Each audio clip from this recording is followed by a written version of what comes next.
Hi, this is BB. And I'm just, I'm ranting and raving because my uncle just left, and it's like I'm like a volcano because, I got to deal with the lack of income. I got to deal with all this fucking smells. Right now, my mouth is my tongue feels scalded, and um, it's bitter in my nose, in my mouth, and I have to keep the windows locked now because the heat and it's getting cold. I understand that it's not his fault. What's the point of having the heat on? It's cold and having the window open. It is counterproductive. It's not his fault. And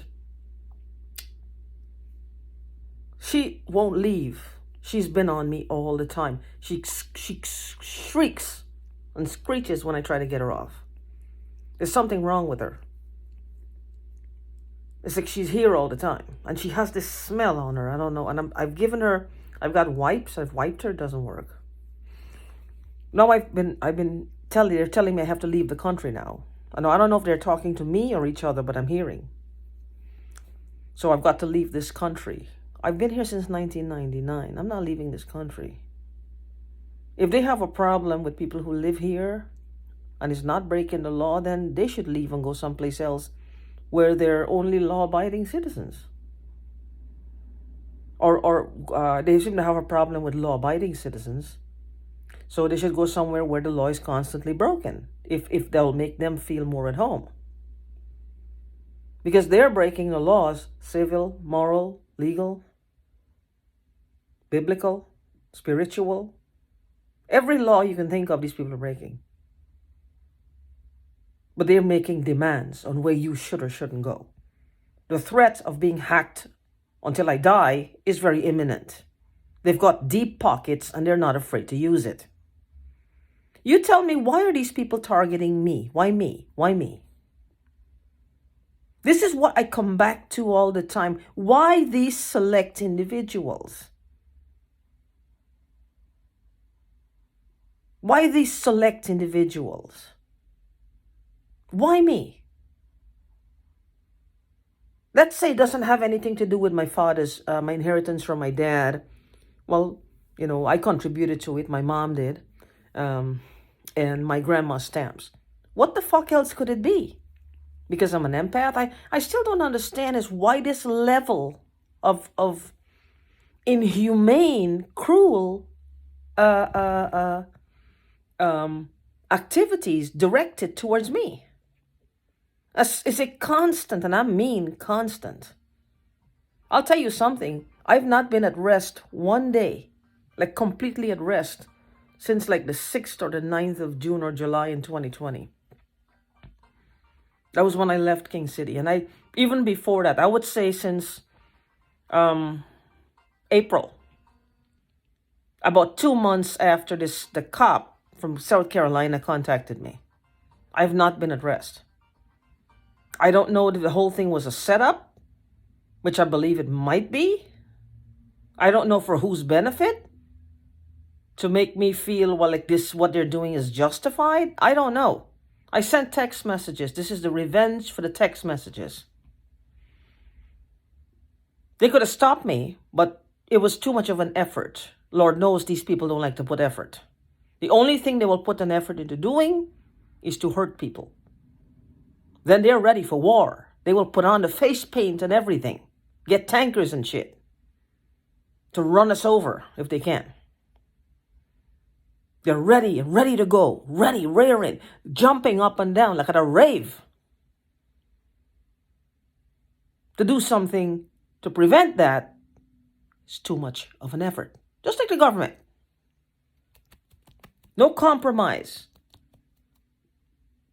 Several thousand, hundreds of thousands of people or several thousand people die. They still have to compromise. But it's easier for them that way. Not for the families of the people who fell down and died. But for them, well, a compromise had to be made anyway. But they couldn't muster it before. I guess it was just, they just figured loyalty to see which soldiers are loyal to I have no idea. I'm just frustrated. But it seems like What they're doing is almost like they're herding us like cattle, making our living enclosure smaller and smaller. I was thinking about that. Imagine you're at a zoo and we're in the gorillas. We're looking at gorillas or apes. We're looking for, I'm looking at them because they said they're closest to us. I don't know. So they move like that, or even bears, because the way how they, bears. Imagine us in there, or some of us in there, and you have the zookeepers, or the people keepers here are these gangstalkers. Now you have the zoo itself, then you have an individual enclosure for every species. Then within the species, within the enclosure, you may have like an enclosure within there, like a structure to go into if there's raining or it's snowing, or just to rest at night, cold, warm, whatever. And within there, you might have imagine for us, there's a bathroom in there. They may have a tub, a toilet, just because we're humans, right? We're human subjects. Where would we end up in this spectrum? Maybe living in the toilet bowl, so that these zookeepers can feel safe. Now, why this is happening? Are these people possessed? I don't know. What kind of fucking possession is this? I don't know. That they're possessed by some demonic force. I don't know. Are they occultists? Are they Satanists? Are they dealing in things that are otherworldly, but they have no control, but they're not hurting themselves? Why are they hurting us? Why are they putting us to live in that toilet bowl?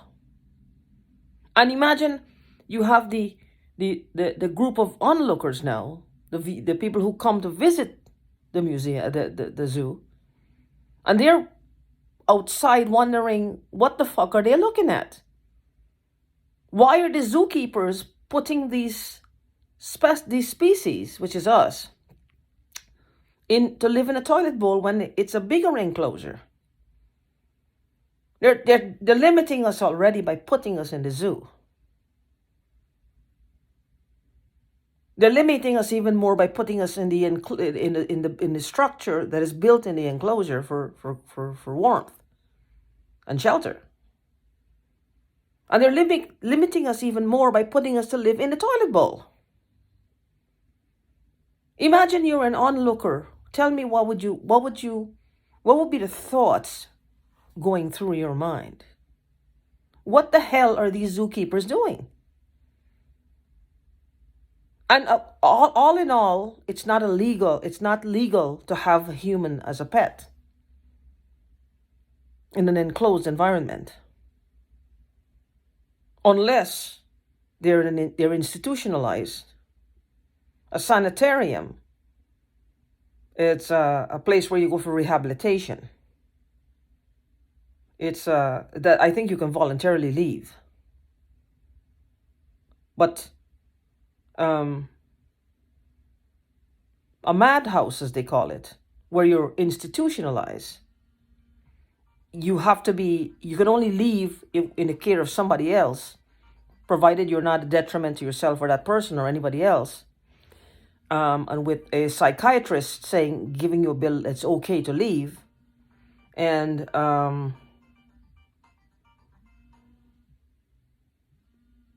they have to, if they give you a bill, it's okay to leave, I guess it's two counts. Either you leave in the care of someone or you leave on your own. But a sanitarium, I believe, it's where you go for rehabilitation. You're free to leave anytime or day or night. You can check yourself in. I think these things are like paid services. That's for those who can afford it. But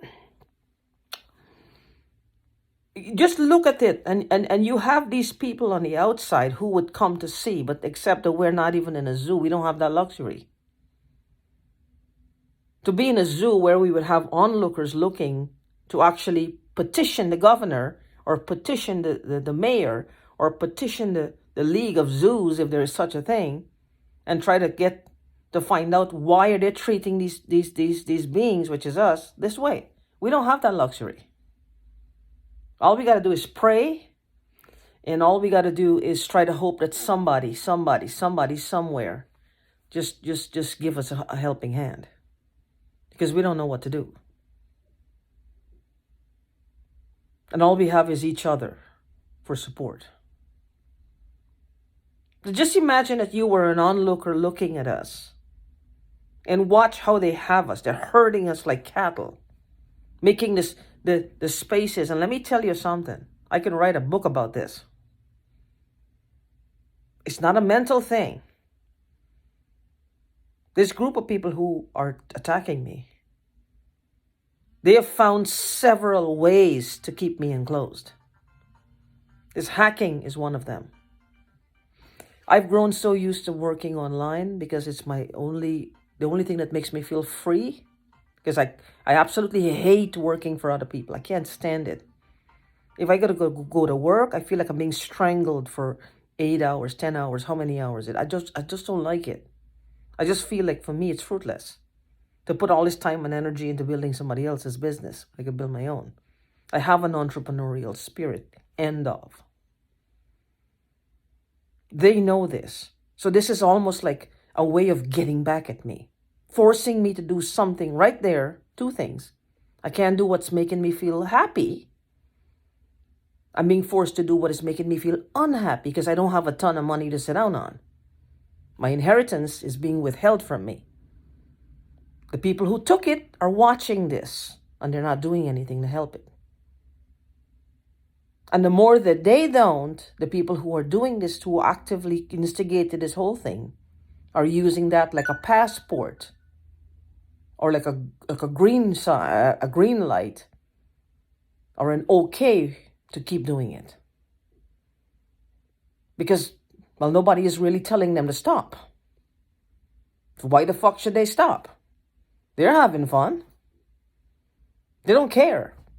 These people are like lumps of flesh that moves only to do evil.